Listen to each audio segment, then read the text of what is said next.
Victoria Ashford spent $40,000 decorating her mansion every Christmas for absolutely no one to see. Then a 6-year-old girl knocked on her door and asked the one question that would shatter 5 years of carefully constructed silence. Before we continue, don't forget to subscribe to the channel, like the video, and comment where in the world you're watching from. Let's go. The first snowflake of December always fell on the exact same day in Victoria Ashford's world. Not because nature was predictable, but because she paid a premium for artificial snow to begin its descent precisely at 6 p.m. on December 1st. The moment the sun dipped below the horizon and the exterior lights of her Georgian mansion blazed to life, from the street the estate looked like something torn from a fairy tale. 10,000 white lights traced every architectural line of the 3-story structure. The ancient oak trees lining the circular driveway were wrapped in cascading strands of gold. Life-size nutcrackers flanked the entrance, and a mechanized sleigh complete with 8 illuminated reindeer perched on the snow-dusted roof. The massive wrought iron gates were adorned with fresh evergreen garlands so thick they looked like something from a luxury hotel lobby, studded with enormous red velvet boughs and clusters of gold bells that actually chimed when the wind caught them just right. It was a spectacle. Every year it made the local news. Every year,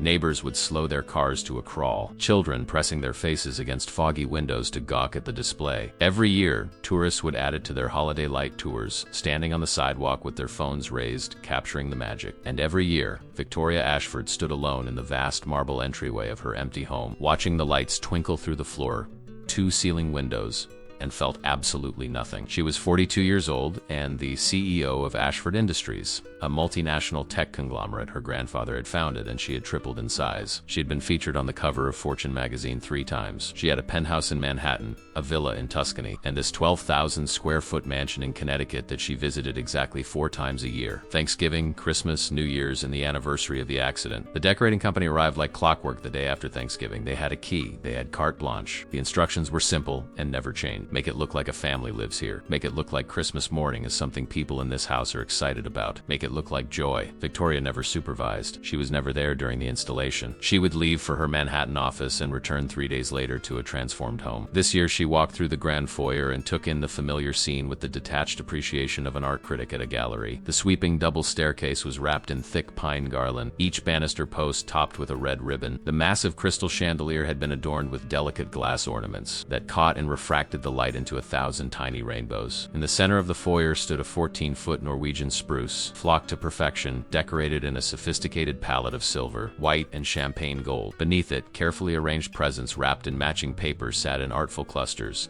They were empty, of course. Just boxes. She walked through the formal living room where a fire crackled in the fireplace, gas logs set on a timer, stockings hung from the mantel, each one monogrammed: Victoria, James, Sophie. 3 names, 3 people, 2 of whom would never come home. She moved into the dining room where the long mahogany table was set for 12, each place setting featuring her grandmother's Wedgwood china, sterling silver flatware, and Waterford crystal goblets. Crimson table runners and silver candlesticks created a scene ready for a holiday feast that would never happen. The kitchen, normally a sterile showroom of stainless steel and marble, had been transformed into something warm and inviting. Copper pots hung from the rack. A ceramic cookie jar shaped like Santa sat on the counter. Tea towels embroidered with snowflakes hung from the oven handle. A bowl of fresh oranges studded with cloves sat on the island, filling the air with a spiced, festive scent. It was all a lie. A beautiful, expensive, meticulously crafted lie. Victoria poured herself a glass of wine from a bottle she didn't taste and walked to the back of the house, to the conservatory that overlooked the ground. Here the decorators had outdone themselves. The glass-walled room was filled with white poinsettias and amaryllis in full bloom. Tiny fairy lights were woven through the indoor trees. A small Steinway piano in the corner had been adorned with a red velvet runner and an arrangement of white roses. She could see the reflection of the Christmas tree lights dancing in the dark glass. 5 years ago, this room had been full of music. Her daughter Sophie, 8 years old and gapped, would sit at that piano for hours, plunking out the simplest melodies with the concentration of a surgeon. Her husband James would stand behind her, his hands guiding her small fingers across the keys, his laughter filling the space when she'd hit a wrong note and declare it was a new song she'd invented. 5 years ago, Victoria would rush home from the office, frantic and late, and find them here. Always here. She would stand in the doorway, briefcase in hand, watching them, feeling the pull of 2 worlds. The one where she built empires, and the one where she was simply mom. She had chosen wrong so many times. Another late meeting. Another business trip, another missed recital, and then on a frozen December night she had sent James to pick Sophie up from a Christmas party at her friend's house because Victoria was stuck in a conference call with Tokyo that couldn't be rescheduled. The roads were icy. A truck driver, exhausted from a double shift, ran a red light. The impact was instantaneous. They said James wouldn't have felt anything. They said Sophie was singing Christmas carols in the back seat seconds before it happened. They said a lot of things that were supposed to make it hurt less, but nothing did. Victoria didn't cry at the funeral. She didn't cry when she packed up Sophie's room, carefully placing each stuffed animal, each drawing, each report card into labeled boxes that went into a climate-controlled storage unit she visited once a month. She didn't cry when she sold their home in the city, the one filled with memories, and bought this mansion because it was big enough that she could walk through it and not see ghosts in every corner. She didn't cry when she threw herself into her work with a ferocity that terrified her board of directors and made her richer than she'd ever imagined. But she decorated. Every year she decorated this empty mansion like a woman possessed. She hired the best. She spared no expense. She created a Christmas wonderland that tourists traveled miles to see. And every year she would walk through the glittering, perfect rooms and dare herself to feel something other than the hollow ache that had taken up permanent residence in her chest. It never worked. She took another sip of wine, watching the snow, the real snow this time, begin to fall outside. Her phone buzzed. It was her assistant, confirming her schedule for tomorrow. A breakfast meeting at 7.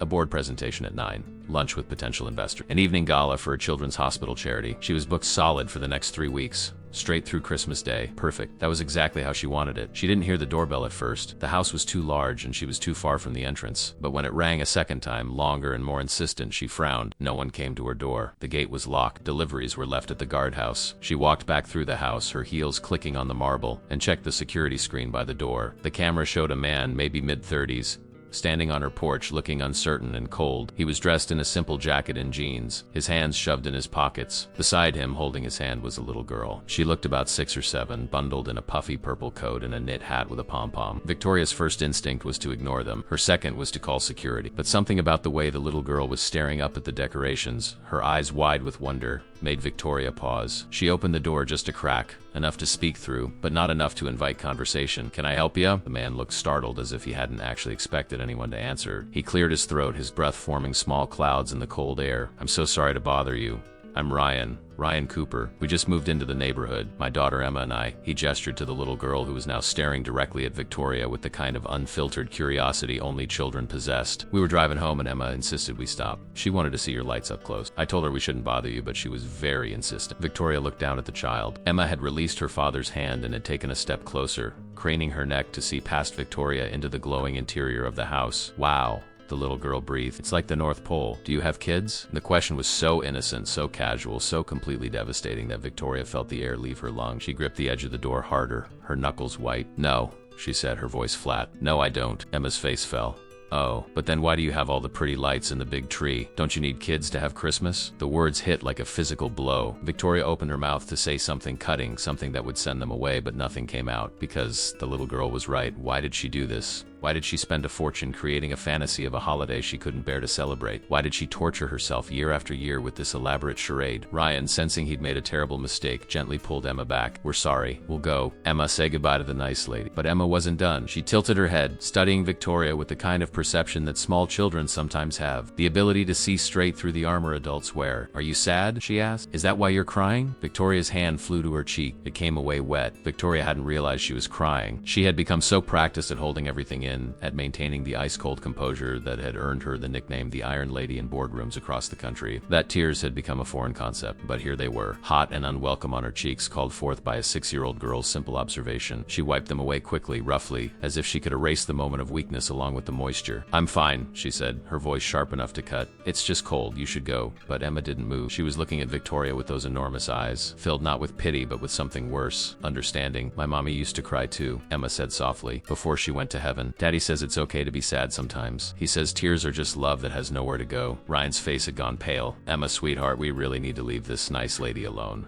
But something in Victoria had cracked. A fissure in the dam she'd spent 5 years constructing, and she found herself unable to close the door. Instead, against every instinct, against every wall she'd built, she heard herself say something she couldn't believe. "Would you like to come in? Just for a moment, to see the tree?" Emma's face exploded with joy. "Really? Can't we, Daddy, please?" Ryan looked torn between embarrassment and concern. He met Victoria's eyes, searching for confirmation that this wasn't some sort of trap or obligation born of politeness. "We don't want to impose," he said carefully. "You've already been kind enough to answer the door." Victoria stepped back, opening the door wider. The cold air was getting in anyway. She said it like it was a practical decision, not an emotional one. Ryan hesitated for another moment, then nodded. "Thank you. That's very generous." They stepped into the foyer, and Emma's gasp echoed off the high ceilings. She spun in a slow circle, taking in the chandelier, the sweeping staircase, the enormous tree. "It's like a castle," she whispered. Are you a princess? Victoria almost laughed, a sound that came out more like a choke. No, I'm not a princess. I'm just a person who lives alone in a very big house. Emma walked slowly toward the tree, her small feet silent on the marble floor. She stopped a respectful distance away as if approaching something sacred. Can I touch it? Victoria nodded, not trusting her voice. Emma reached out and gently brushed her fingers against one of the ornaments.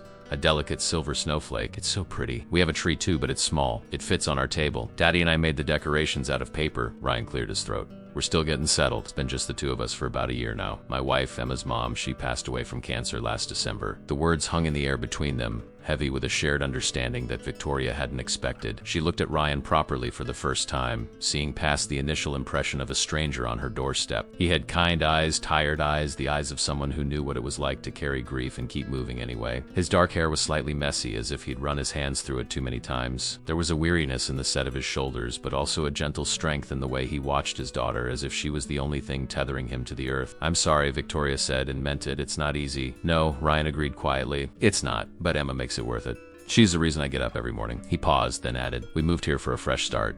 New town, new job, new memories. I'm a contractor, actually. Just started my own business. Emma looked back at them, her attention momentarily diverted from the tree. Daddy builds things. He's really good at it. He made me a dollhouse for my birthday, and it has real lights inside. Ryan smiled, the first genuine smile Victoria had seen from him. It was a humble, slightly embarrassed expression. She's my best client and my toughest critic. Victoria found herself studying them, this father and daughter who had stumbled into her carefully controlled world. They had at ease with each other, comfortable rhythm that spoke of inside jokes and bedtime stories, of a bond forged in the crucible of shared loss. Emma wandered over to the mantel where the stockings hung. She stood on her tiptoes trying to read the monogrammed names. Victoria, she sounded out slowly, then pointed to the other two, James and Sophie. Are those your kids? Victoria's throat closed. She couldn't answer. Ryan, sensing the shift in energy, moved quickly toward his daughter.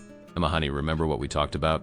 Some questions are private, but Emma, with the determination of a child who sensed something important, turned to face Victoria fully. You do have kids, she said, but it wasn't a question. It was a statement of fact. They went to heaven too, didn't they? That's why you're sad. That's why you have a big empty house with all the pretty decorations. You're trying to remember when it wasn't empty. The truth, spoken by a child who couldn't possibly understand the complexity of it, was so accurate it took Victoria's breath away. Yes, she whispered. The word barely audible. My husband and my daughter. 5 years ago, right before Christmas, Emma walked back across the marble floor and did something Victoria would never have predicted. She wrapped her small arms around Victoria's waist and hugged her. Not a brief, polite hug, but a real one, the kind that said, I see your pain and I'm not afraid of it. Victoria stood frozen for a moment, her arms at her sides, unsure of what to do. She had avoided touch for so long, had built such high walls around herself that genuine human contact felt alien. But slowly, incrementally, her hands came up and rested on the child's small shoulders. It's okay to be sad, Emma said, her voice muffled against Victoria's cashmere sweater. Daddy says we have to feel all the feelings, even the yucky, otherwise they get stuck inside and make us sick. Ryan looked mortified. Emma, that's enough, sweetheart. He looked at Victoria, apology written across his face. I'm so sorry. She's very literal and she's been in grief counseling. Her therapist uses very direct language. It's fine, Victoria said, and she realized there was something about the child's unfiltered honesty that was strangely freeing. She doesn't need to apologize for being kind. Emma pulled back and looked up at Victoria. Do you want to know what my therapist says? Victoria found herself nodding, drawn in despite herself. She says that the people we love never really leave us. They're in here. Emma placed her small hand over Victoria's heart. And here, she touched Victoria's temple. And the way we keep them alive is by remembering the happy times, not just the sad end. The simplicity of it, the pure, uncomplicated wisdom from a 6-year-old who was still learning to spell, broke something fundamental inside Victoria. The tears came again, but this time she didn't fight them. They fell silently, tracking down her face, and she let them. Ryan pulled a crumpled tissue from his jacket pocket and handed it to her. It's not much, he said with a small, apologetic smile, but it's clean, I think. She took it, managing a watery laugh. Thank you for the tissue and for not running away when the crazy lady started crying on you. You're not crazy, Ryan said gently. You're grieving. There's a difference. They stood there for a moment, three people connected by the invisible thread of loss. Standing in a mansion decorated for a celebration none of them felt ready to have. Finally, Emma broke the silence. Miss Victoria? Can I ask you something? Victoria crouched down to the child's level, her expensive slacks wrinkling on the cold marble. Of course. Are you going to be alone for Christmas? Emma asked. Because Daddy says nobody should be alone. It's the saddest thing in the world. Victoria looked at Ryan, who had the grace to look embarrassed again. Emma has very strong opinions about holidays. She's trying to make sure everyone she meets has somewhere to go. I'll be working, Victoria said. It's easier that way. But you have all these decorations, Emma insisted, gesturing around at the glittering spectacles surrounding them, and all this food stuff in the kitchen. I can smell cookies. Don't you want to use it? Victoria stood up, smoothing her slacks. It's complicated, sweetheart. But Emma wasn't deterred. Maybe you could come have Christmas with us? Our apartment is really small and we don't have a fancy tree, but Daddy makes really good pancakes in the morning and we watch movies and it's nice not to be lonely. Ryan looked like he wanted the floor to swallow him whole. Emma, that's not... We can't just invite. I'm sure Miss Victoria has planned. Actually, Victoria heard herself say, I don't, not really. The words surprised her as much as they seemed to surprise Ryan. There was a long pause. Emma's face lit up with hope. Ryan looked uncertain, as if trying to figure out if Victoria was serious or just being polite. I understand if that's too much, Victoria added quickly, suddenly aware of how pathetic she must sound. A wealthy CEO with nowhere to go on Christmas. You barely know me. You don't have to pity invite me. It's not pity, Ryan said slowly, his eyes searching hers. Emma is very good at reading people. If she thinks you need company, she's usually right. He hesitated, then added, and honestly, I know what it's like to dread the holidays, to count down the days until they're over. If you want to spend it with two people who understand, you'd be welcome. Victoria stared at Ryan, searching his face for signs of obligation or false kindness, but found only sincerity. It was such a foreign concept, this genuine offer of connection with no ulterior motive, no business agenda, no networking angle. In her world, every invitation came with strings attached. Every dinner had a purpose. Every conversation was a transaction. But this man, standing in her foyer with his daughter who had paper ornaments on a tabletop tree, was offering her something she hadn't experienced in 5 years. Simple human companionship. The problem was, Victoria had forgotten how to accept it. I don't want to intrude, she said carefully, defaulting to the polite deflection that had served her so well in corporate setting. You've already been more than kind. Besides, I'm not very good company these days. I wouldn't want to ruin your holiday. Emma tugged on her father's sleeve. Daddy, tell her she can't ruin it. Tell her that's impossible. Ryan smiled down at his daughter, then looked back at Victoria. Emma's right. You can't ruin something that's already pretty low-key. It's just us, some pancakes, and whatever Christmas movies we can find that don't make us cry too much. Last year we made it through the first 10 minutes of It's a Wonderful Life before we had to turn it off. The admission was so honest, so vulnerably human that Victoria felt another crack form in her carefully constructed armor. She had spent 5 years pretending to be fine, projecting strength and competence while dying inside. Here was someone who wasn't pretending. Someone who admitted that grief was messy and holidays were hard and sometimes you couldn't watch certain movies without falling apart. It was refreshing. It was terrifying. It was exactly what she didn't know she needed. I'll think about it, Victoria said, which was more commitment than she'd made to anything personal in years. The offer stands, Ryan said. No pressure, but if you change your mind, Emma and I will be at our place. It's not hard to find. The small apartment building on Maple Street. Unit 2B. We're the ones with the paper snowflakes in the window. Emma suddenly gasped, her attention drawn back to the decorations. She had spotted something new. A collection of miniature Christmas village pieces arranged on a side table, complete with tiny lights that made the ceramic buildings glow from within. Oh, look, Daddy, it's like a whole little town. Victoria walked over, following the child's gaze. She'd forgotten about the village. The decorators had set it up, as they did every year, but she rarely looked at it closely. Now, seeing it through Emma's eyes, she noticed details she'd overlooked. A tiny ice skating rink with figures frozen in motion, a church with a steeple, a bakery with miniature cookies visible in the window. It belonged to my daughter, Victoria found herself saying. Sophie collected pieces every Christmas.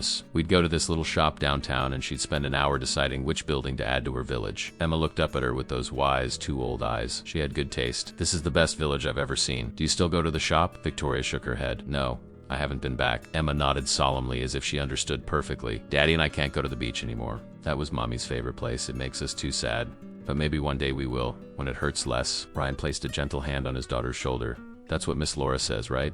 Our therapist. She says grief changes, but it doesn't disappear. We just learn to carry it better. He looked at Victoria. I don't know if that's helpful to hear or not. Sometimes I think the therapy language is too clinical. Other times I think it's the only thing keeping us afloat. Both, Victoria admitted. It's both. She surprised herself with the honesty. I never went to therapy. I threw myself into work instead. Built my company bigger. Took on more responsibility, stayed late every night so I wouldn't have to come home to the silence. Her voice dropped to a whisper. I'm not sure my way was better. Ryan's expression was understanding but not pitying, which Victoria appreciated. Everyone copes differently. There's no right way to survive something like this. We just do the best we can. Emma had moved on to examining a collection of snow globes arranged on another table. She was careful not to touch, just looking, her breath fogging the glass slightly. Miss Victoria, do you ever shake these? Victoria walked over and picked up the largest one of Victorian street scene with a lamplighter. She gave it a gentle shake, watching the glitter snow swirl and settle. Sometimes, she admitted, when I can't sleep, I come down here and shake them. All of them, one by one. Why? Emma asked, her curiosity genuine and uncomplicated. Because when Sophie was little, she believed that if you made a wish while the snow was falling inside the globe, it had a better chance of coming true. The magic of the snow carried it up to heaven faster. Victoria's voice caught. She had so many wishes. Did they come true? Emma asked. Some of them, Victoria said. The small ones. She wished for a puppy and we got her a golden retriever named Butterscotch. She wished for her father to take her ice skating and he did. Every Saturday morning. She wished for me to work less and be home more. Victoria stopped, unable to continue. That one didn't come true. Not in time. Emma reached out and took Victoria's free hand, the one not holding the snow globe. You can still make wishes, she said. That's what Miss Laura says. Just because someone goes to heaven doesn't mean we stop wishing for things. We just wish for different things now. What do you wish for? Victoria asked, looking down at this remarkable child who seemed to carry wisdom beyond her years. Emma thought for a moment, her face serious. I wish that Daddy stops being so sad even when he's smiling. I wish I could remember more about Mommy because some things are getting fuzzy and that scares me. And I wish we could have a real Christmas, not a sad one. Ryan's eyes had filled with tears. He knelt down beside his daughter and pulled her into a hug. We're working on it, baby. We're trying. I know, Daddy, Emma said, patting his back in a gesture so adult it was almost comical. It's okay. It takes time. That's what everyone says. It takes time. Victoria set the snow globe down carefully and found herself kneeling too, creating a small circle of 3 people on her cold marble floor, surrounded by thousands of dollars of decorations that suddenly felt less empty. I wish I had answers, Victoria said to Emma. I wish I could tell you it gets easier. Honest truth, some days it does. Some days you wake up and the weight on your chest is a little lighter, and some days it comes crashing back and you feel like you're drowning all over again. Does it ever go away? Emma asked. The missing? Never, Victoria said, deciding that this child deserved honesty, not platitudes. But Ryan's right. You learn to carry it. You learn to find moments of happiness again without feeling guilty for them. You learn that remembering the people you loved with joy instead of just pain is the greatest tribute you can give them. Emma seemed to consider this, then nodded. Okay, that makes sense. She looked between Victoria and her father. You know what I think? I think you two should be friends. You both understand the sad stuff, which means you can help each other with the happy stuff. Ryan let out a surprised laugh. Emma, you can't just assign people to be friends. Why not? Emma asked, her logic impeccable in its simplicity. You need friends, Daddy. You only talk to work people and they don't count. And Miss Victoria needs friends too, I can tell. She's got that same look you get when you think I'm asleep, but you're sitting in the kitchen all alone. The observation was so accurate, so uncomfortably perceptive, that both adults fell silent. Victoria met Ryan's eyes over Emma's head and something passed between them. A recognition, a understanding, a tentative acknowledgement that maybe this strange, unexpected encounter was something neither of them had known they needed. You're very smart, you know that? Victoria said to Emma. I get it from Mommy, Emma replied matter-of-factly. She was a teacher. She taught 2nd grade, and she always said that the best way to solve a problem is to just say it out loud, so I'm saying it. You two need each other. Maybe not in a kissing way, she added quickly, scrunching up her nose, but in a friend way, a not only way. Ryan stood up, offering his hand to help Victoria to her feet. Apologize for my daughter. There's absolutely no filter. Don't apologize, Victoria said, accepting his hand and rising. She's right.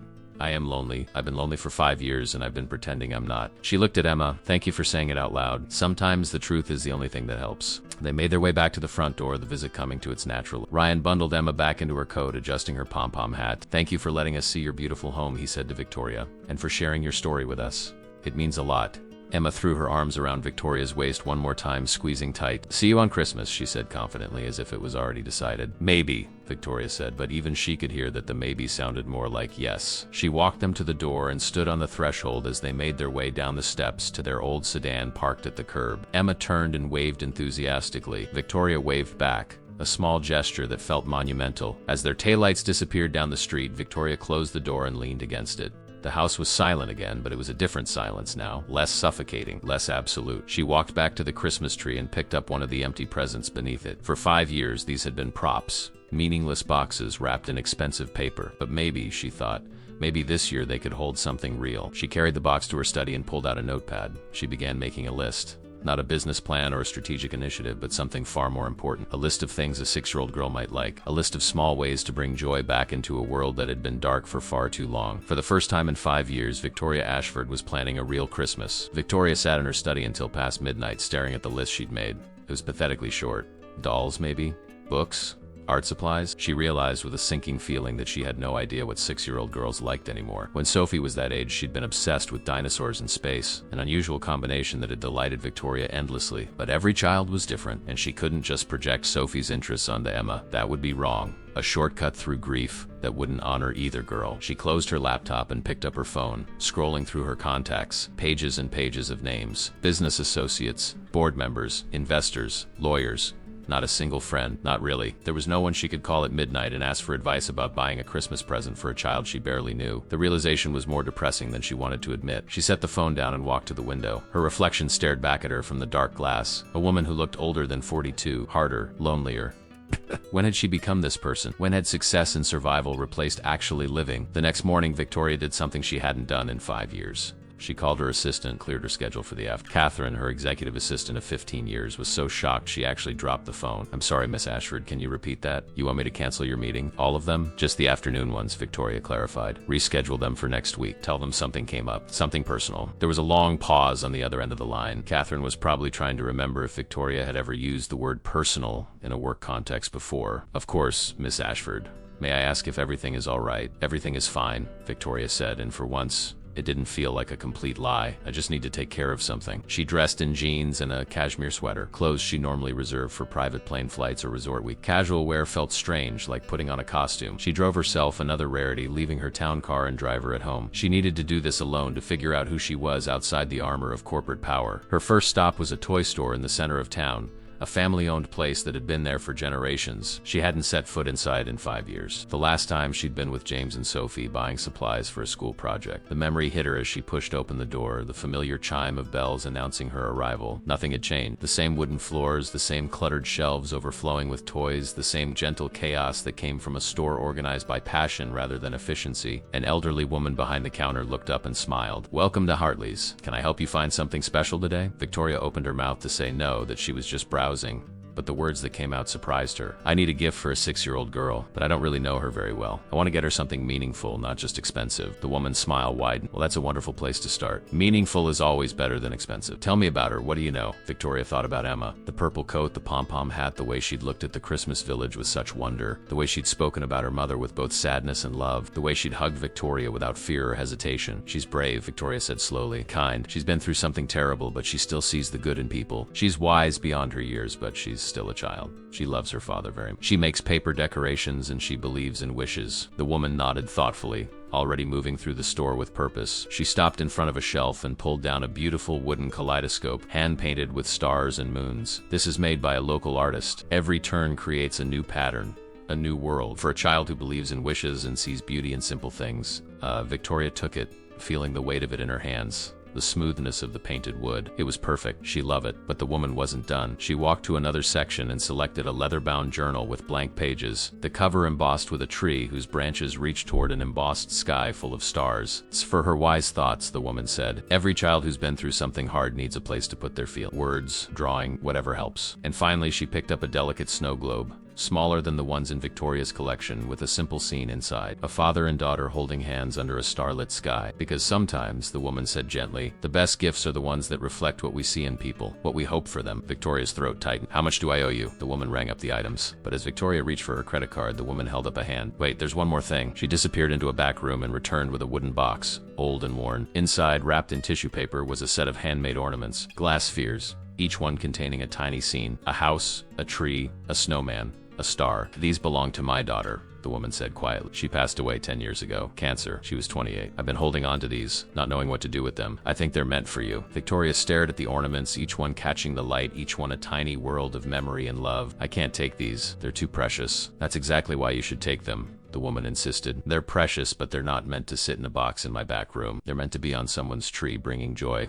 My daughter would want that." She looked at Victoria with eyes that had seen their own share of grief. "You've lost someone too, and see it. These ornaments, they're for your tree, wherever that may be, a gift from one mother to another." Victoria left the store with tears streaming down her face, clutching the bag of presents and the box of ornaments. She sat in her car for a long time, just breathing, just feeling. For 5 years she'd been numb, sleepwalking through her life. Now she felt everything. The pain, yes, but also something else. Hope. It was small and fragile, like the first green shoot pushing through frozen ground, but it was there. Her next stop was the grocery store. She walked through the aisles, actually looking at the food, thinking about meals instead of just sustenance. She bought ingredients for cookies.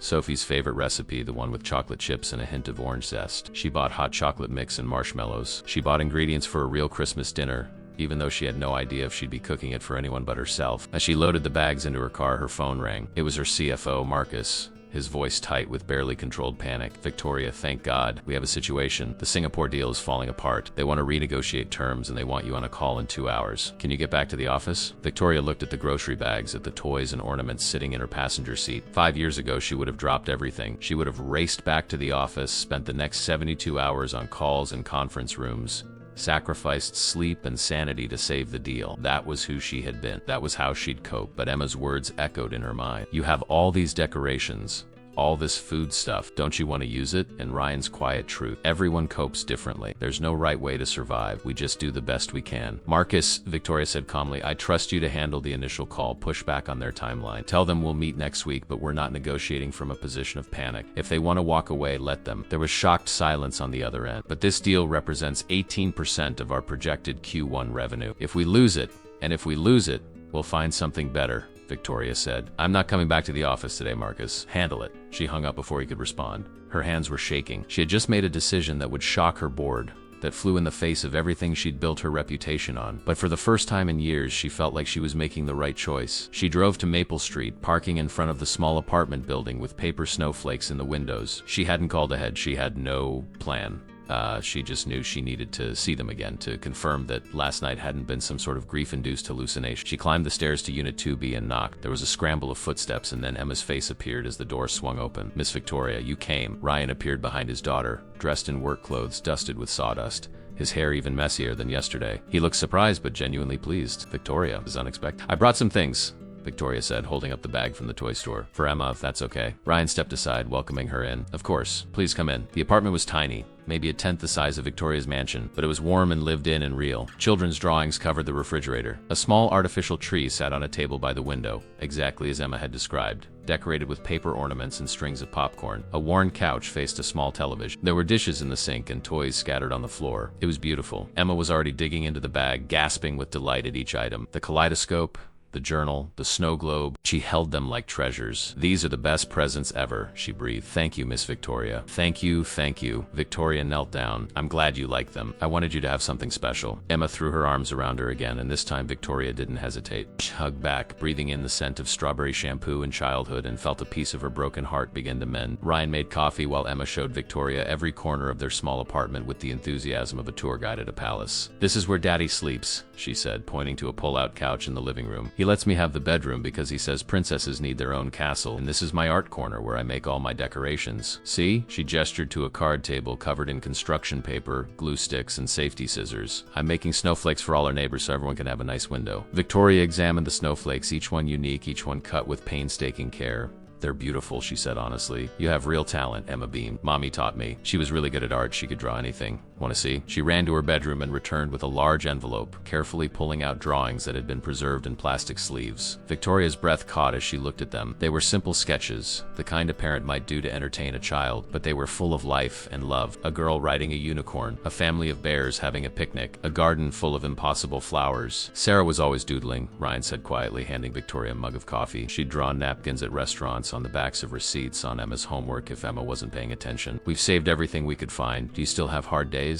Victoria asked, the question slipping out before she could stop it. Ryan sat down on the couch, cradling his own mug. Every day is hard in some way, but some days are harder than others. Holidays are tough, her birthday, the anniversary, random Tuesdays when something will trigger a memory and suddenly I can't breathe. He looked at her. I'm guessing you know what that feels like. Victoria nodded. I threw myself into work so completely that I barely slept. I thought if I stayed busy enough, the pain couldn't catch me, but it always did, usually at 3 in the morning when the adrenaline wore off and I was alone with my thoughts. Emma, oblivious to the heavy turn in conversation, was busy examining her kaleidoscope, spinning it and gasping at each new pattern. Daddy, look, it's like a million tiny rainbows. Ryan smiled at his daughter and Victoria saw the love there, the fierce protective devotion that was keeping him going. She's your reason, Victoria said. He looked at her, understanding immediately. Yeah, she is. On the days when I don't want to get out of bed, when I don't want to face another morning without Sarah, I look at Emma and I know I have to. She needs me to show her that life goes on, that joy is still possible, that her mother's death doesn't mean the end of everything. He paused, his voice dropping. Even when I'm not sure I believe it myself. Victoria felt tears prick her eyes again. She seemed to cry more in the last 24 hours than she had in 5 years. I didn't have that, she admitted. After the accident, I had nothing to hold on to. No child to get out of bed for. No reason to keep going except momentum. So I just became this machine. All work, no life. My board loves it. My shareholders love it, but I'm empty. Ryan set down his coffee and looked at her directly. You're not empty. You're here. That means something is still alive in there, fighting to get out. And Victoria wanted to believe him. She wanted to believe that this small flicker of hope, this tiny connection she'd found with a stranger and his daughter, was the beginning of something real, and not just a brief detour before she returned to her cold, controlled existence. Can I ask you something? Ryan said. Why did you decorate your house like that? All those lights, all those displays. If you're not celebrating Christmas, if it's painful, why do it? Victoria looked down at her coffee, watching the steam rise. I don't know. At first I think it was denial. If I made everything look perfect, maybe I could pretend my life was still perfect. Then it became habit. The company shows up, they decorate, they leave. I walk through it like a museum. She paused, searching for the truth. But maybe deep down I was keeping something alive. Some part of the woman I used to be. The mother who loved Christmas morning and baking cookies and watching her daughter's face light up when she saw the tree. I couldn't let her die completely. Emma had abandoned her kaleidoscope and was now standing at the window looking out at the gray December afternoon. It's snowing, she announced. Real snow, not the fake kind. Can we go out?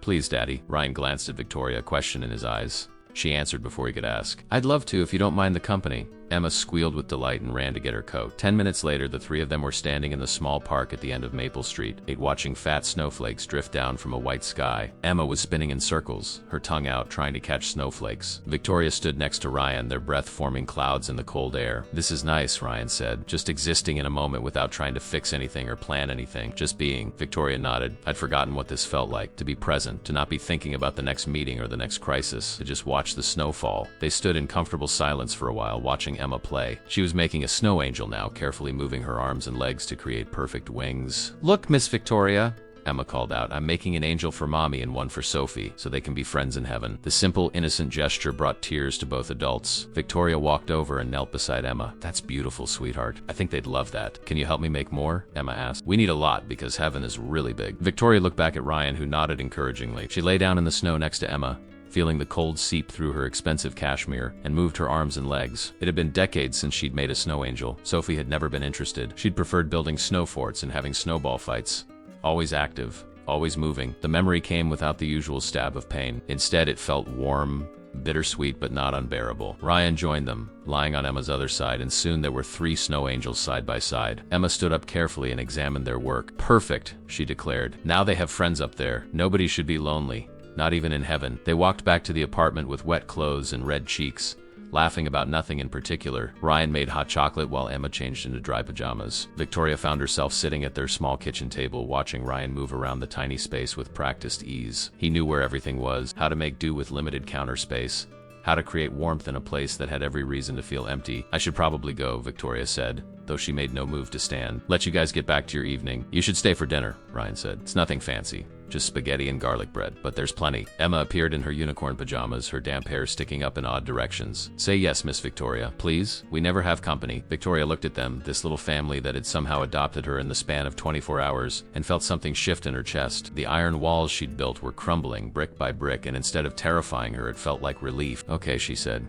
I'd like that. They ate at the small table, plates balanced on their laps because there wasn't enough room. The spaghetti was simple but perfect. The conversation flowed easily, moving from Emma's school to Ryan's contracting work to Victoria's memories of Sophie. It was the first time she'd talked about her daughter with people who didn't immediately try to change the subject or offer empty platitudes. Ryan and Emma just listened, asked questions, and shared their own memories of Sarah in return. After dinner, Emma pulled out a battered box of Christmas movies. We watch one every night in December, she explained. It's our tradition. Tonight is Elf. Do you like Elf, Miss Victoria? Haven't seen it in years, Victoria admitted. Then you have to watch with us, Emma insisted. It's the rule.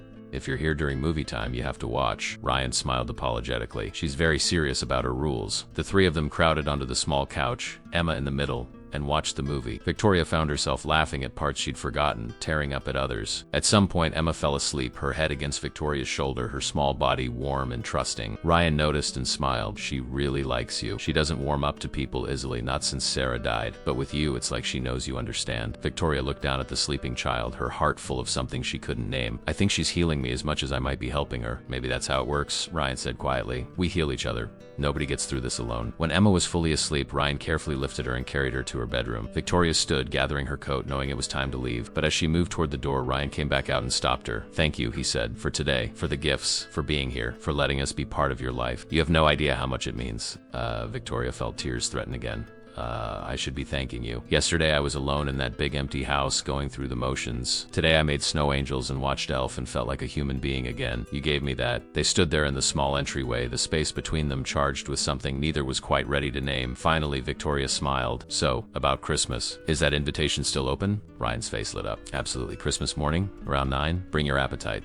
Emma was serious about those pancakes being good. Victoria laughed. I'll be here. She walked to her car, the cold night air sharp in her lungs, and drove home to her mansion. But this time, when she walked through the door into all that glittering perfection, she didn't feel emptiness. She felt anticipation. For the first time in 5 years, Christmas was something to look forward to rather than something to survive. The next morning, Victoria woke up before her alarm for the first time in years. Not because of anxiety or work stress, but because she was eager to start the day. She lay in bed for a moment, letting the feeling wash over her. Eagerness. When was the last time she'd felt that? She got up and did something else unusual. Instead of immediately checking her phone for overnight emails and market reports, she walked to the window and looked out at her snow-covered grounds. The morning sun made everything sparkle, and for once, the beauty didn't feel like a reproach. It felt like a promise. Her phone buzzed multiple times. She finally picked it up to find 17 missed calls and twice as many emails, all from Marcus, her CFO, all marked urgent. With a sigh, she called him back. Marcus answered on the first ring. Victoria finally. Where have you been? The Singapore deal collapsed. They went with a competitor. The board is demanding an emergency meeting. Some members are questioning your judgment, your fitness to lead. There's talk of a vote of no confidence. Victoria felt the familiar flutter of panic, the instinct to drop everything and fight. Her company was her life's work, her grandfather's legacy, the thing she'd sacrificed everything to build. But then she thought of Emma making snow angels for heaven. She thought of Ryan's quiet strength. She thought of the way she'd felt last night, human and whole for the first time in 5 years. Schedule the board meeting for after the holidays, she said calmly. I'll address their concerns then. But Marcus, this is your emergency, not mine. You're the CFO.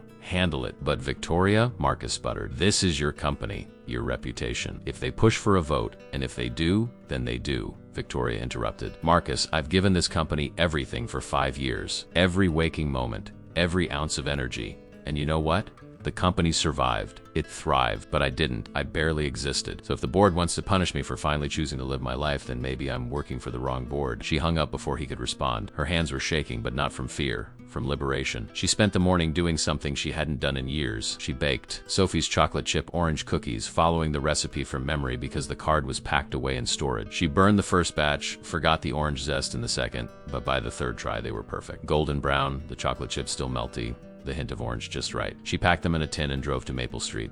Ryan answered the door in paint-splattered clothes, surprise and pleasure crossing his face. Victoria, hi, I wasn't expecting you. I made cookies, she said, holding up the tin like an offering. Then I might like them. And I thought maybe if you're not too busy, I could help with whatever you're working on. I'm not very handy, but I can follow instructions. Ryan's smile widened. You want to help me renovate a kitchen in your designer clothes? Victoria looked down at her outfit. She dressed down, or what passed for down, in her wardrobe. Slacks and a silk blouse. I can change. I have other clothes, I think. Ryan laughed and stepped aside. Come in. Let me get you something more appropriate. You're about Sarah's size. I still have some of her work clothes. The offer was made casually, but Victoria understood the weight of it. He was inviting her to wear his late wife's clothes, a gesture of trust and inclusion that meant everything. 20 minutes later, Victoria found herself in worn jeans and a flannel shirt that smelled faintly of lavender, standing in an elderly woman's kitchen 3 blocks away holding a paint roller. Ryan was explaining the job. Mrs. Chun is Emma's teacher. When she found out I was a contractor, she asked if I could help update her kitchen. She's on a fixed income, so I'm doing it at cost, mostly as a thank you for how kind she's been to Emma. Victoria listened to him talk about the work, the careful way he treated Mrs. Chun's home with respect, how he was using quality materials even though he was barely making any profit. This was a man who valued people over money, who measured success in kindness rather than quarterly earning. It was refreshing. It was humbling. It made her examine her own life in ways that were uncomfortable but necessary. They worked side by side, Ryan teaching her how to cut in the edges, how to roll the paint in smooth, even strokes. She was terrible at it initially, dripping paint on the drop cloth and getting more on herself than the walls. But Ryan was patient, guiding her hands, showing her the rhythm. It's like meditation, he said. You can't rush it. You just have to be present with each stroke. By lunchtime, they'd finished one wall. Emma arrived with MRs. Chun, the elderly teacher, beaming at the progress. Oh my, it's beautiful, Miss Chun exclaimed, her hands clasped together. Ryan, you're an artist, and who is this lovely helper? Victoria said, extending her paint-splattered hand. I'm just learning. Well, you're doing wonderfully, Mrs. Chun said warmly. Any friend of Ryan's is a friend of mine. Please, both of you, come have lunch. I made too much, as always. They sat in Mrs. Chun's small dining room, eating homemade dumplings and listening to her stories about her students, about Emma's kindness in the classroom, about how much the school meant to her after 50 years of teaching. Victoria found herself fascinated, asking questions, genuinely interested in this world she'd never known existed. After lunch, as they returned to painting, Emma stayed to help, carefully painting the trim with a small brush, her tongue poking out in concentration. Victoria watched her. this resilient little girl who had lost her mother but still found joy in simple tasks, who still believed in wishes and snow angels and the goodness of people. What are you thinking about? Ryan asked quietly, noticing her distant expression. Victoria swallowed hard. I'm thinking about how much time I wasted, how I convinced myself that work was the only thing that mattered, that success was measured in stock prices and board approvals. But watching Emma, watching you, seeing how you've built a life around what really matters, around love and kindness and being present. She trailed off, her voice thick. I got it all wrong. Ryan set down his paint roller and turned to face her fully. You didn't get it wrong. You survived. That's not nothing. You did what you needed to do to get through each day. There's no judgment in that. But maybe, he added gently, maybe now you're ready for something different. Maybe surviving isn't enough anymore. The words settled over her like a blanket, warm and heavy. He was right. She was ready. Ready to stop running from the pain. Ready to stop hiding behind work. Ready to actually live again, even if it meant risking more hurt, more loss, more grief. Because the alternative, cold isolation she'd been living in, was its own kind of death. They finished the kitchen as the sun was setting, the pale yellow walls glowing in the fading light. Mrs. Chun insisted on paying them in more dumplings and a tin of homemade cookies. As they walked back to Ryan's apartment, Emma between them holding both their hands, Victoria felt something slot into place, a sense of belonging she hadn't experienced in years. This is nice, Emma said, swinging their arms. It's like a real family. The words should have scared Victoria, should have sent her running back to the safety of her empty mansion and her all-consuming work, but instead, they filled her with warmth. Yeah, she said softly, squeezing the little hand in hers. It is nice. That evening, Ryan made dinner while Emma showed Victoria her room.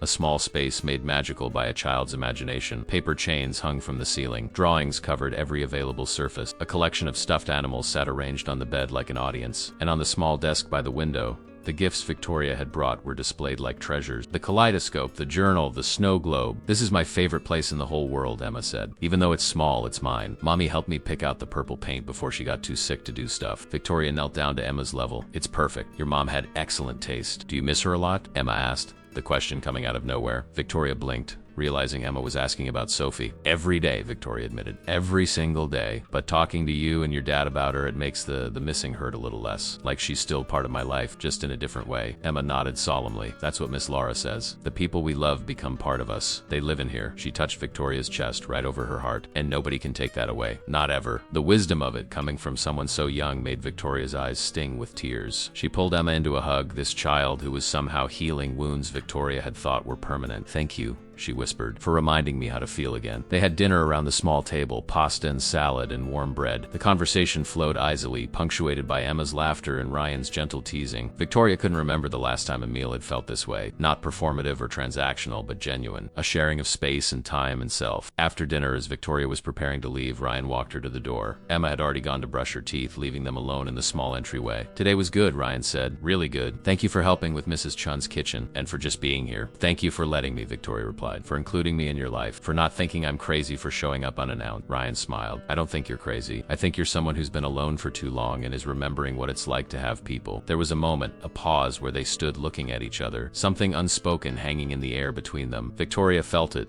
A pull she hadn't experienced in years. Attraction, yes, but more than that. Recognition, the sense that this person understood her in ways no one else could, because they'd walked similar paths through similar darkness. Good night, Victoria, Ryan said softly. Drive safe. Good night, Victoria replied, forcing herself to turn away to walk down the stairs and out to her car. As she drove home through the quiet streets, past houses decorated for Christmas, she realized something profound. For 5 years, she'd been decorating her mansion as a tribute to the past, a museum of what was lost. But maybe, just maybe, it was time to decorate for the future, to create new traditions, new memories, new reasons to celebrate. And maybe, she thought as she pulled into her circular driveway, she didn't have to do it alone. The week before Christmas passed in a blur of moments Victoria would have once dismissed as ordinary, but now treasured like jewels. She found herself driving to Maple Street every day, sometimes with excuses and sometimes with none at all. She helped Emma make paper snowflakes for the entire apartment building. She learned how to properly hold a hammer when Ryan taught her basic repairs. She sat cross-legged on their living room floor playing board games and losing spectacularly to a 6-year-old who showed no mercy. Her phone continued to explode with messages from the office. The board had scheduled their emergency meeting for December 26th. Marcus sent increasingly frantic updates about shareholders demanding answers, about competitors circling like sharks, about the media asking questions. Victoria read the messages with a strange detachment, as if they were about someone else's life. She would deal with it after Christmas. Right now, she had more important things to focus on, like teaching Emma how to make hot chocolate the way Sophie had loved it, with extra marshmallows and a candy cane stirrer. Like listening to Ryan talk about his dreams of expanding his contracting business to include pro bono work for families who couldn't afford repairs. Like being present for the small, beautiful moments that actually mattered. On the 23rd, Emma had a Christmas concert at school. Victoria hadn't planned to go. She'd been invited, but sitting in an elementary school auditorium watching other people's children felt like torture. A reminder of all the school concerts she'd missed with Sophie, all the moments she could never get back. But Emma had looked at her with those hopeful eyes and said, "I'm singing a solo, one line, but it would mean a lot if you came." And Victoria, who had once commanded boardrooms full of powerful men, found herself powerless against the request of a 6-year-old girl. She sat in the back row of the auditorium, surrounded by parents with cameras and grandparents with tissues. Ryan was in the front, having arrived early to get a good spot. When Emma's class took the stage, a riot of red and green outfits and nervous energy, Victoria felt her chest tighten. She almost stood up to leave, but then Emma found her in the crowd, gave her a little wave, and smiled so brightly that Victoria couldn't move. The children sang a medley of Christmas songs, their voices sweet and off-key in that perfect way only children's voices can be. And then came Emma's moment. She stepped forward, her small voice clear and true, and sang, "Have yourself a merry little Christmas. Let your heart be light. From now on, our troubles will be out of sight." The words hit Victoria like a physical blow. Tears streamed down her face as she watched this brave little girl, who had every reason to be broken, singing about hope and light and troubles fading away. When the concert ended, Emma ran to them, her face flushed with excitement. "Did you hear me? Was I good?" "You were perfect," Ryan said, scooping her up. "I'm so proud of you." Victoria knelt down as Ryan set Emma back on her feet. "You were more than good, sweetheart. You were magical. Thank you for inviting me." Emma threw her arms around Victoria's neck. "I'm glad you came. Did it make you sad to see all the kids?" Victoria considered lying, offering a comfortable falsehood, but she'd learned that Emma deserved honesty. "Yes," she said, "a little, but it also made me happy, because I got to see you shine." That night as they walked to the parking lot, Emma running ahead to look at decorations in store windows, Ryan touched Victoria's arm. "That was hard for you, being there." Victoria nodded. "Harder than I expected, but I'm glad I came. I spent 5 years avoiding anything that reminded me of Sophie, and all I did was make my world smaller and smaller. I don't want to live like that anymore." Ryan was quiet for a moment. "Sarah used to say that grief doesn't get smaller. We just grow bigger around it. We expand our capacity to hold both the sadness and the joy at the same time." It sounded impossible when she first said it, but I think I'm starting to understand. Victoria looked at him, really looked at him. This man who had every reason to be bitter and broken, but chose instead to be kind and present. "How do you do it?" she asked. "How do you keep going with such grace?" Ryan laughed, but it was a gentle sound. "Grace? I don't know about that. Most days I'm just trying not to fall apart. But Emma needs me to be strong, so I am. And honestly, being strong for her has taught me how to be strong for myself." Victoria understood. She hadn't had that after the accident. No child depending on her. No reason to get up and face the day beyond momentum and obligation. She'd been untethered, drifting through a life that felt increasingly meaningless. But now, with Ryan and Emma, she felt anchored again, connected to something beyond herself. The question was whether she was brave enough to hold on to it. The next day was Christmas Eve. Victoria woke up with a sense of purpose she hadn't felt in years. She had a plan, and it felt right in a way nothing had felt right in a very long time. She called her housekeeper, Maria, who had been with her for a decade, but whom Victoria barely knew beyond work instructions. "Maria," Victoria said, "I need your help with something. I want to host Christmas dinner tomorrow for 2 guests. Can you help me figure out what to cook?" There was a long pause. "Miss Ashford, are you feeling well?" "I'm feeling better than I have in years," Victoria said, surprising herself with the truth. "I know this is last minute and I have no idea what I'm doing, but I want to try. I need to try." Maria's voice softened. "Of course I'll help. I'll come over this afternoon and we'll plan everything." "Thank you, Maria," Victoria said. "And Maria? I'm sorry I've been such a terrible employer. So distant and cold. That's going to change." Another pause. Then Maria's voice, thick with emotion. "Miss Ashford, you weren't terrible. You were hurting. I understood, but I'm glad you're healing." Victoria spent the afternoon with Maria, who turned out to be a wealth of knowledge and kindness. They planned a menu. Roast chicken, mashed potatoes, green beans, rolls, and for dessert, apple pie. Nothing fancy, nothing showy, just good, honest food made with care. They went shopping together, Victoria pushing the cart through the grocery store while Maria selected ingredients and shared stories about her own family, her grandchildren, her traditions. It felt revolutionary, this simple act of preparing for a meal, of thinking about what would nourish not just bodies but souls. As they cooked together that evening, Maria teaching her how to season the chicken, how to make gravy, how to roll out pie crust, Victoria realized she was reclaiming something she'd lost, the ability to create comfort, to offer hospitality, to make a house feel like a home. When Maria left, the kitchen smelled like rosemary and butter, and the refrigerator was full of dishes ready to be finished tomorrow. Victoria walked through her mansion, seeing it with new eyes. It was still beautiful, still perfectly decorated, but now it felt like it was waiting for something, for people, for laughter, For life. She picked up her phone and called Ryan. His voice was warm when he answered. Hey Victoria, everything okay? Everything's fine, she said. Better than fine. I have a question. I know you're planning to do Christmas at your place, but I was wondering if maybe you'd consider coming here instead, to my house. For Christmas dinner. There was a pause. She rushed to fill it. I know it's a lot to ask, and I know the house is probably overwhelming, but I've been cooking, well, learning to cook, and I have this whole meal planned. And I realized I don't want to spend Christmas in this big empty house anymore. I want it to be full. I want you and Emma here if you'll come. Ryan's voice was soft. We'd love to come. Are you sure?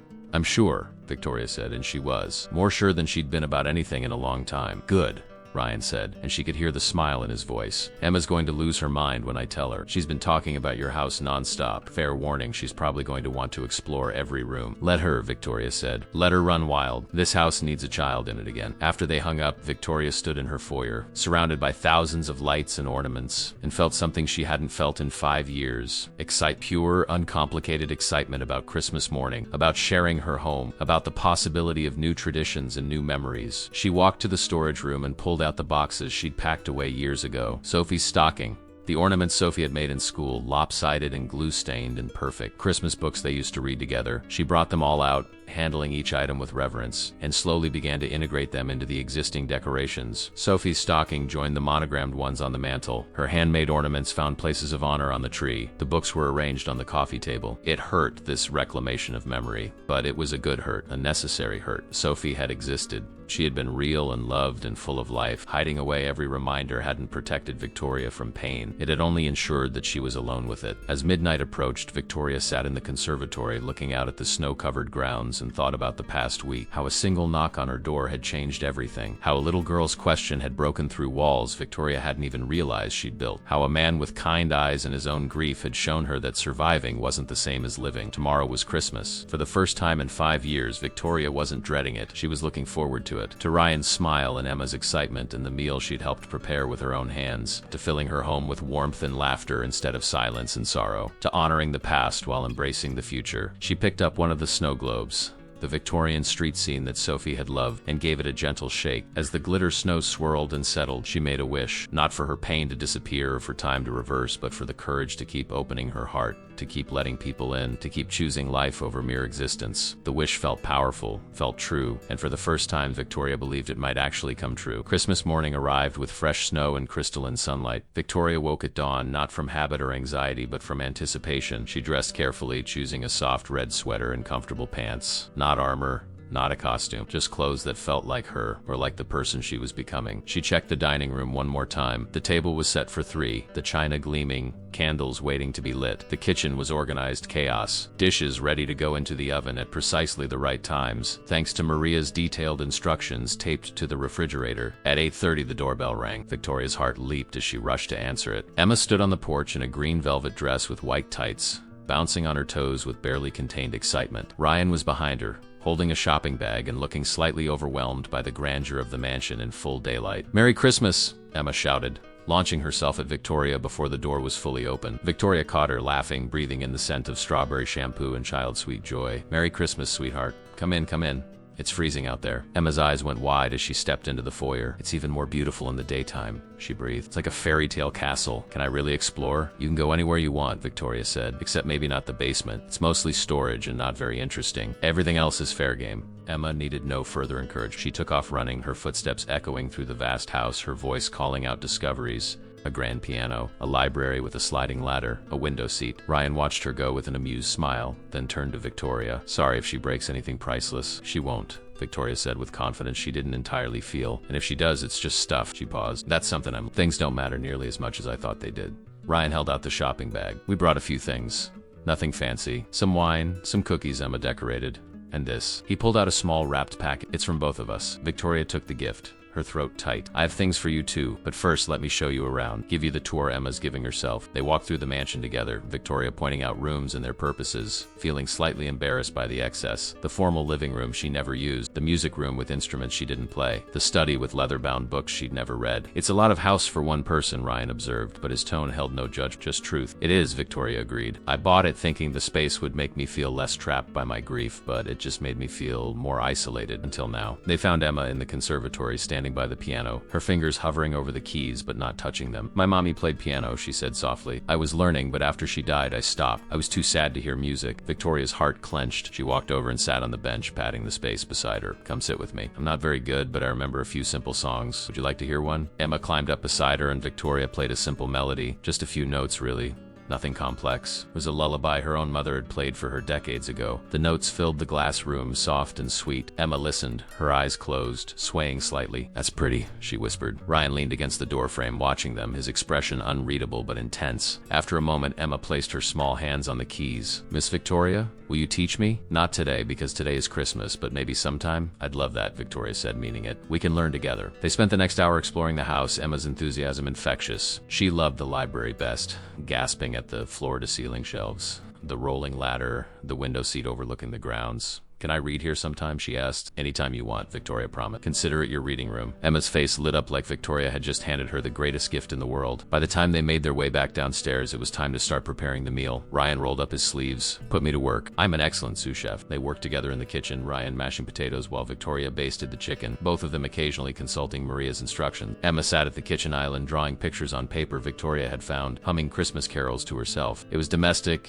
and chaotic and perfect. The kitchen filled with the smells of rosemary and butter, and Victoria realized this was what had been missing from her mansion all these years. Not better decorations or more expensive furniture, but people, connection, life. When everything was ready, they sat down at the formal dining room table. Victoria had lit the candles, turned on soft music, and opened the wine Ryan had brought. Emma's place setting included a special crystal glass filled with sparkling cider. Before we eat, Emma announced, we have to say what we're grateful for. That's the rule. Ryan smiled. That is indeed the rule. Emma, you go first. Emma thought for a moment, her face serious. I'm grateful for Miss Victoria. She found us and now we're not alone anymore. And I'm grateful that Daddy smiles real smiles now.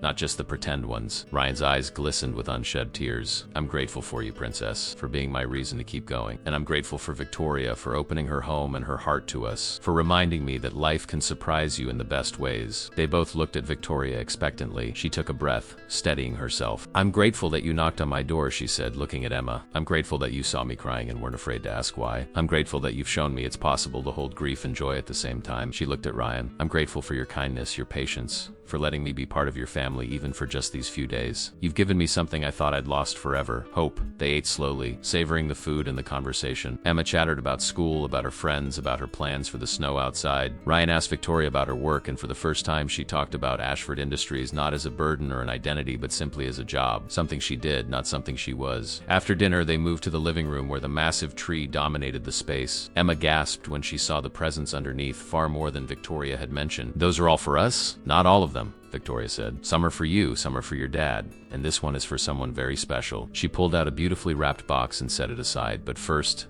can I open mine? Emma nodded eagerly, and Victoria carefully unwrapped the gift from Ryan and Emma.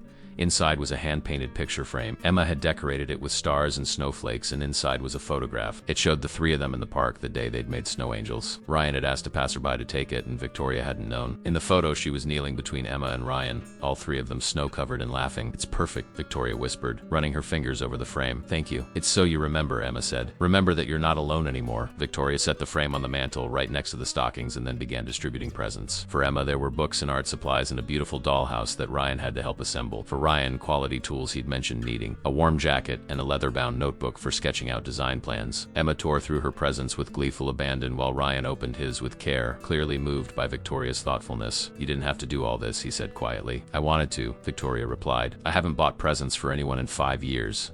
It felt good. It felt right. Finally, Victoria picked up the last present, the one she'd set aside. This one, she said, her voice wavering, is for Sophie. She placed it carefully at the base of the tree near the handmade ornaments. Every Christmas I used to buy her something and save it for when she got older. Piece of jewelry, a special book. After she died, I stopped, but this year I wanted to start again. Not because she opened it, but because she was real and she mattered, and I don't want to pretend she didn't exist. Emma walked over and sat down next to the present, placing her small hand on the wrapping paper. What did you get her? A snow globe, Victoria said, one with a mother and daughter ice skating together, because that was her favorite thing to do with me. Emma looked up at her father. Can we put a present for Mommy too? Ryan's face crumbled slightly, emotion overtaking him. He nodded, Unable to speak, Emma ran to her small pile of presents and selected a drawing she'd made that morning. She'd drawn 3 figures holding hands under a night sky full of stars. She placed it carefully next to Sophie's present. "This is for Mommy, so she knows we're okay now, that we found Miss Victoria and we're happy again." Ryan pulled both Victoria and Emma into a hug, the 3 of them holding each other by the Christmas tree, tears flowing freely. They stood there for a long time, this makeshift family bound by loss and love and the courage to keep opening their hearts. When they finally pulled apart, Emma looked between them with her characteristic wisdom. "This is the best Christmas ever," she announced.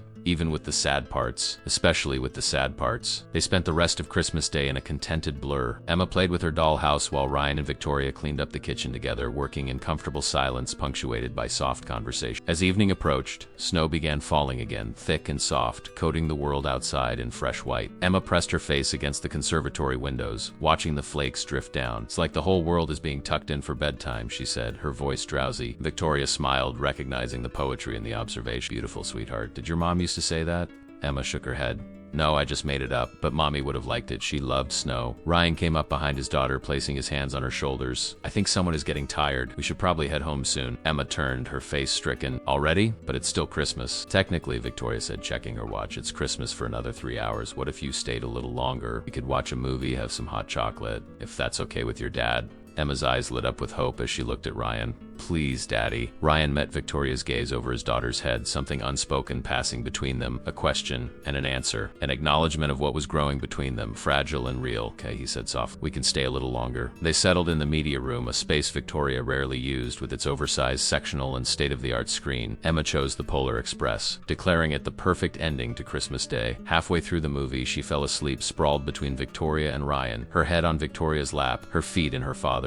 Victoria gently stroked the child's hair, marveling at how natural it felt, how right. Ryan watched her, his expression tender. "She really loves you," he said quietly. "You know that, right?" Victoria felt tears prick her eyes. "I love her too. I didn't think I could feel this way again. Didn't think I deserved to." "You deserve it," Ryan said firmly. "You deserve happiness, Victoria. You deserve to be loved." The words hung in the air between them, weighted with meaning. Victoria looked at him, this man who had stumbled into her life at exactly the right moment, felt her heart crack open just a little bit more. "What happens now?" she asked, her voice barely above a whisper. "After tonight, do we go back to our separate lives? Is this just a beautiful interlude?" Ryan carefully shifted so he could reach across Emma's sleeping form to take Victoria's hand. "That's up to you, but I hope not. I hope this is just the beginning.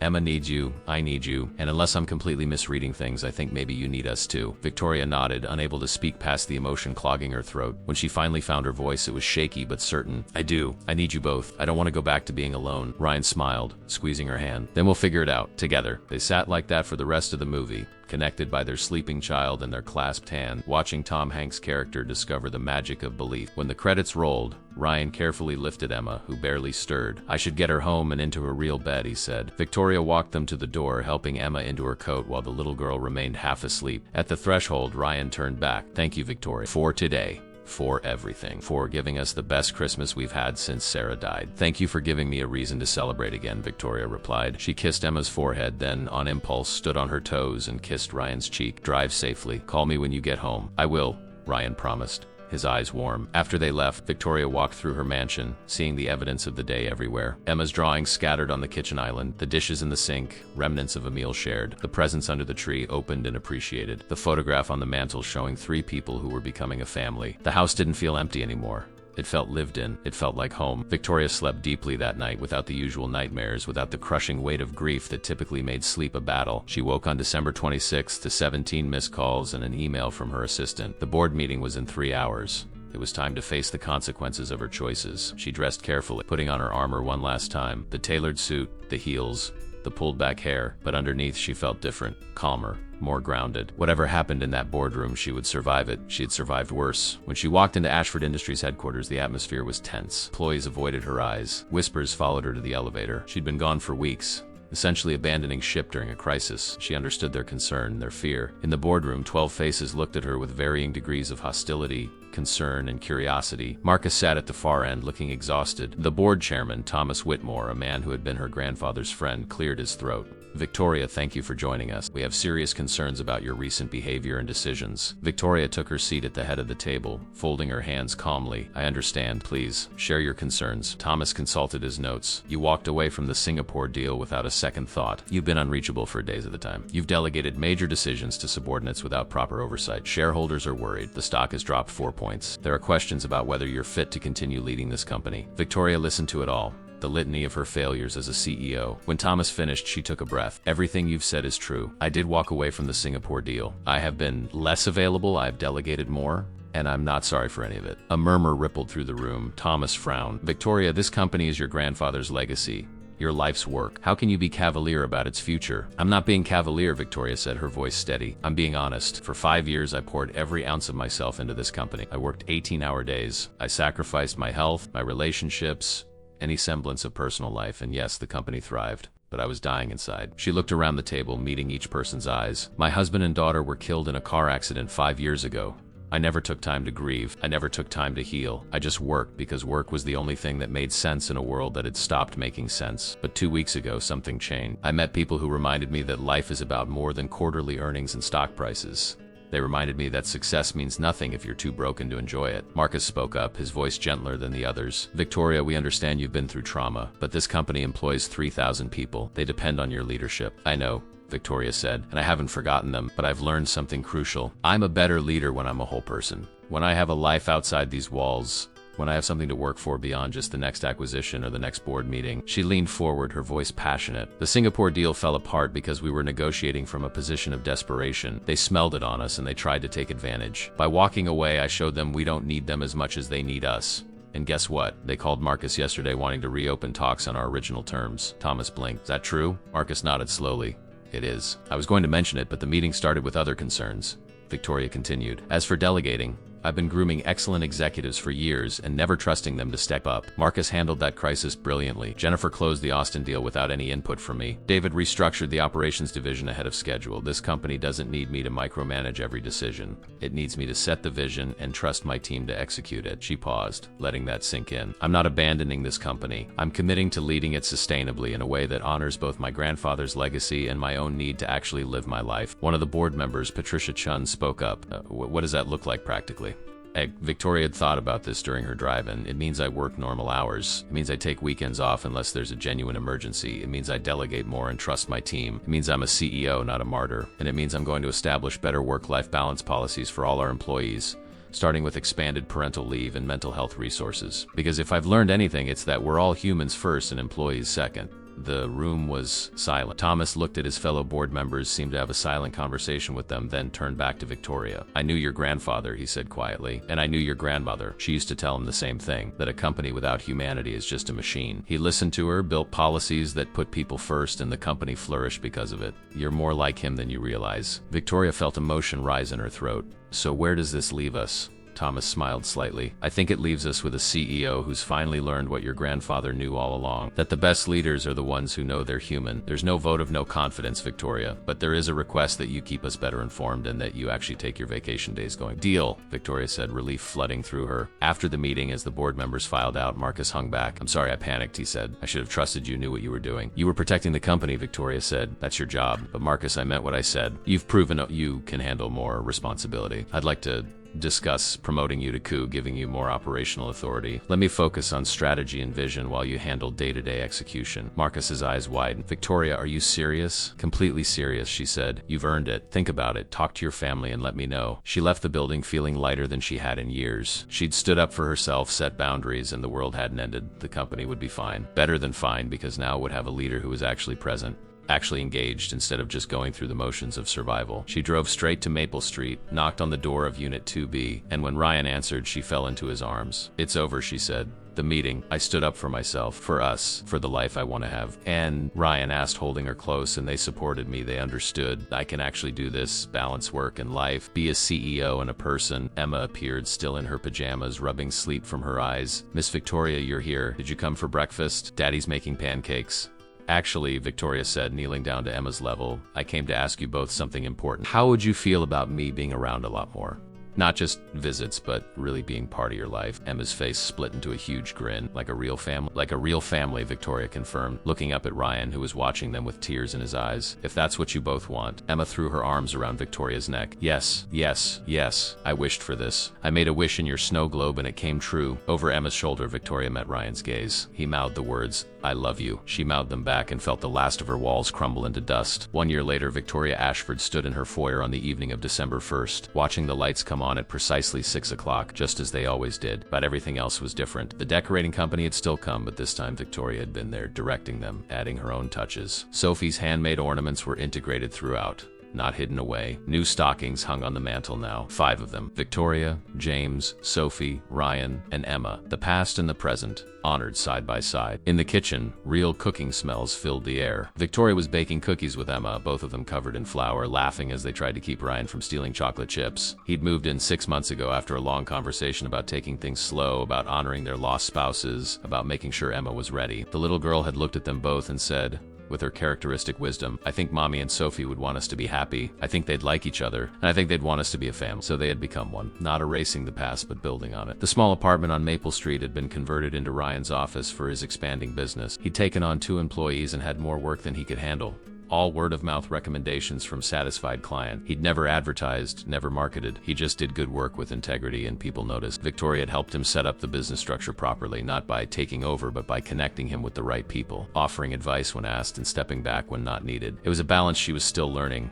This art of supporting without controlling, of caring without consuming. Emma had her own room in the mansion now, painted purple at her request, filled with her drawings and books in the dollhouse that had pride of place by the window. She split her time between the library, which had become her favorite spot, and the conservatory, where Victoria taught her piano twice a week. The lessons were as much for Victoria as for Emma, a way of reconnecting with music, with joy, with the part of herself that had been silenced by grief. Emma was learning the same lullaby Victoria had played that first day, her small fingers finding the notes with increasing confidence. The transformation of Victoria's life had not been without challenges. There were hard days, days when the grief would surge back unexpectedly, triggered by a song or a scent or the angle of afternoon light. There were moments when she and Ryan would hold each other and cry, mourning the people they'd lost, the life that should have been. Emma had nightmares sometimes, waking up calling for her mother, and Victoria had learned to comfort her, to sit in the darkness and hold her until the fear passed. But there were far more good days than bad ones now. Days filled with ordinary magic. Saturday morning pancakes, Sunday afternoon walks in the park, homework at the kitchen table, movie nights curled up together on the couch,